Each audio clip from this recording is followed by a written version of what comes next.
had a production team called Underworld. That was the name of our first little production team. So and Sleepy was the main producer. I was the main producer. He was the main producer. And we were all working at Joe Karn's house. He had a studio. His mom was Gene Karn. Gene Karn's son. He had a studio in the little part of the house. So I would be over there working. And then one day he told me, Ray was going to come by and just do something right quick. So don't mind. He's going to come and do something. I said, just moved into this neighborhood. Yeah. So he comes around. He walks in the house. He say, what's up? He goes in. He takes a disc out. He throws it in. And I'm having a problem with this keyboard because I can't figure it out. So I'm pissed off. Ray coming in just bam, when he hit that motherfucker, I was just like, and I was just standing there staring at him like, Ray, what you do? Because it sounded like Bomb Squad, bro. Right. It was like just all these dope ass sounds. I was amazed. I was just blown away. Everything sampled up, right? Man, look. So when he walked out, I'm still standing there stunned, like, who the fuck did I just meet? So Joe comes back. I was like, man, who the fuck was that again? He said, man, that was Ray. That was Ray. So I ran to Rico and said, Reek, we gotta get this guy, bro. I said, we get Ray, we out of here. Cause Ray was way more advanced in hip hop than we ever were.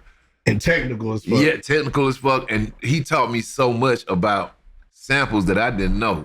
Because I thought back then that the producer was actually producing these records. Didn't know it was a sample from James Brown. Didn't know it was a groove from Blackbirds. Didn't know this was, you know what I'm saying? So I'm learning all this shit because he used to walk around with the like an old professor's bag, and the motherfucker was filled with tapes of all the shit he was sampling. I mean, the bag was filled like this. He had so many tapes in the motherfucker. So, you know, I learned a lot from him, and I just knew once he got on the team, I knew we gonna be right. What made you even think you needed a team? Was that just something that you had heard? I wasn't even thinking that at first, but when I heard him, I was like I said, we had groups. Yeah, we had groups.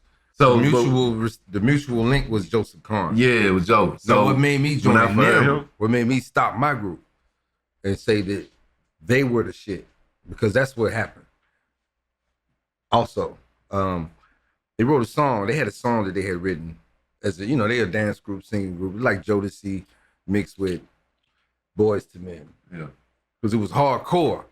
You know, niggas is dancing hardcore and shit, but they singing some real songs. So the niggas was good songwriters. The niggas wrote a song called Tonight. Mm-hmm. When I heard the song, the demo of it was like, it's okay. You know, a nigga been trying to write music, nigga trying to do hip hop shit and all this rest of this shit. When I heard this song, I said, man, that's a motherfucking hit record, dog. Like, that's what a hit record sound like. And I see it before it's a hit. You hear it and everything, right? And I hear it and I say, damn, I fuck with y'all. I think that y'all are more promising than me. You feel me? Because I see, I in my group, I was writing the lyrics. Me and Gip, I taught Gip how to rap. You know what I mean? And he sat at my doorstep one day and was like, yo, what are you doing? Teach me how to do that. Damn, I ain't know that. You feel me? And I wrote all the raps, taught him how to rhyme in his voice, and then I made all the music. It was a lot to do in my group. I'm doing everything. I'm making everything, doing everything, gotta shoot the video, learn how to edit the video on the tape, doing all this shit. You dig what I'm saying? And it was a lot to do. So when we got to a place where that group fell apart, it was like, what is the future? I'm older than everybody else. You feel me? So I'm out of school at this time. And this shit like, nigga, you either finna go in the army or you finna do something else. And I don't sell dope. What years is like 88, 89 maybe? It's like 89. And I just said, you know what? Y'all group is really promising. I fuck with y'all. I think that y'all just need some things to help y'all be the shit.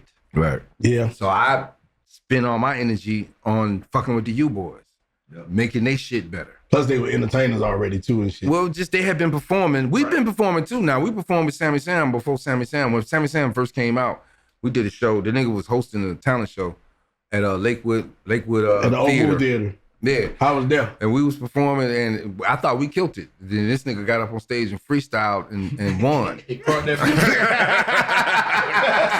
Started joning niggas in the crowd and just, you know, we had rhymes and shit. And man, that shit was like, goddamn. That song Tonight ended up being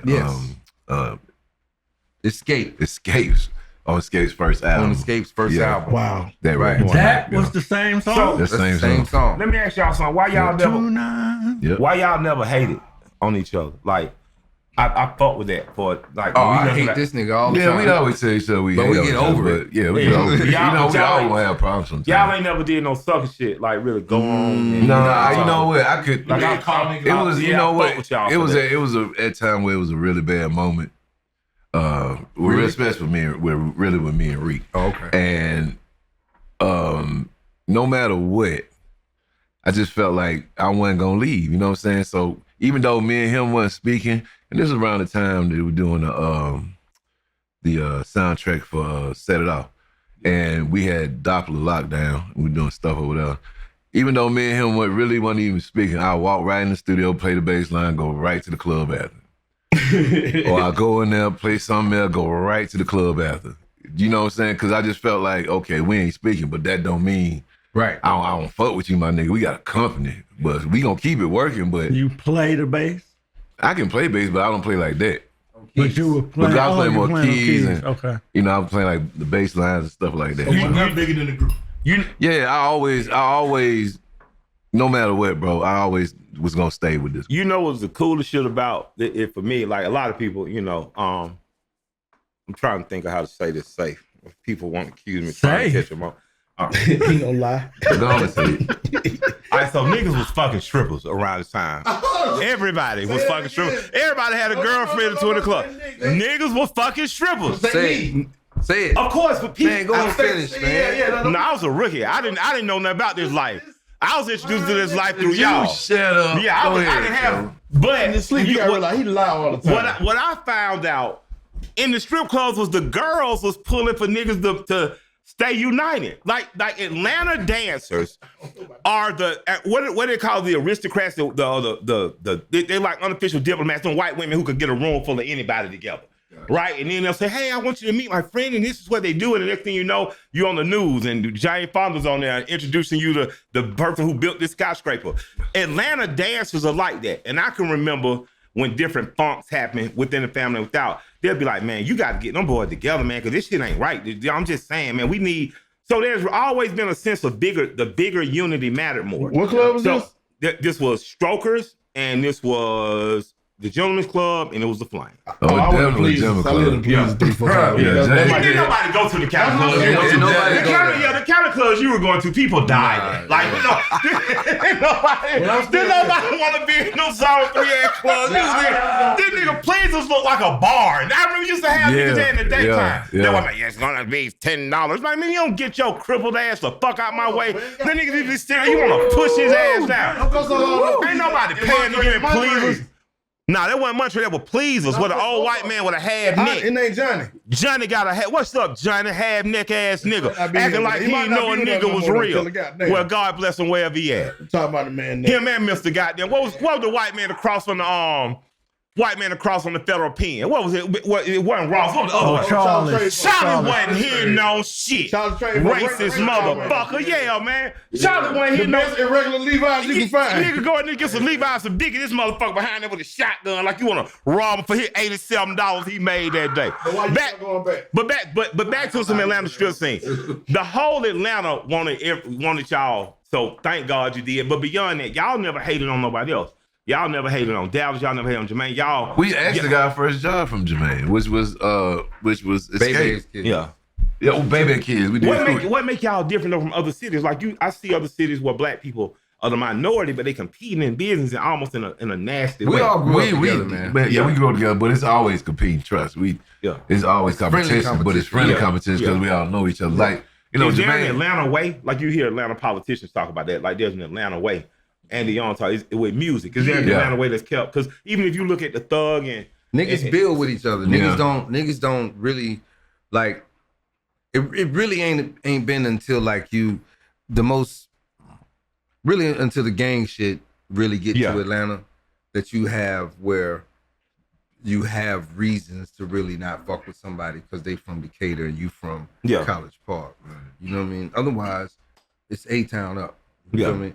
So even now with the young cats, more of the young cats are more associating with each other. They're trying to do more of that kind of shit as opposed to just build by themselves. I don't know if that's some Atlanta shit. Maybe it's because, you know what I'm saying, we played sports together.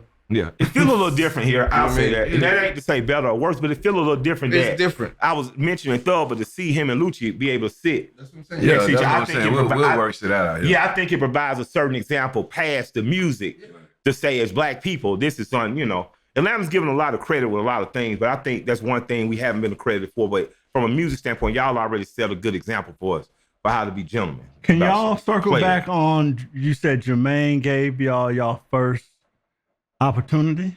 Yeah. We he gave us a job. He was doing Baby and Kids, the cartoon movie, and we ended up hooking up with him, and we worked with him for a little while. That's how we ended up getting the Robert Did Harris, y'all- Baby Kids. That yeah, one. the cartoon. When yeah. did y'all meet? When did you meet? Do you Jermaine. remember meeting Jermaine, or do you Man, me and remember meeting? Jermaine grew up backstage because Jermaine's Absolutely. dad was Brick Sound Man, Michael Malden. Michael Moore. So I remember Jermaine when he was doing the Michael Jackson, when he was popping.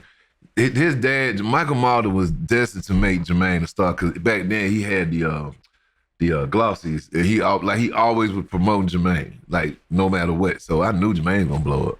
He was destined. What about Dallas? When did you I guys meet met Dallas. I met Dallas at the skating ring. Which one?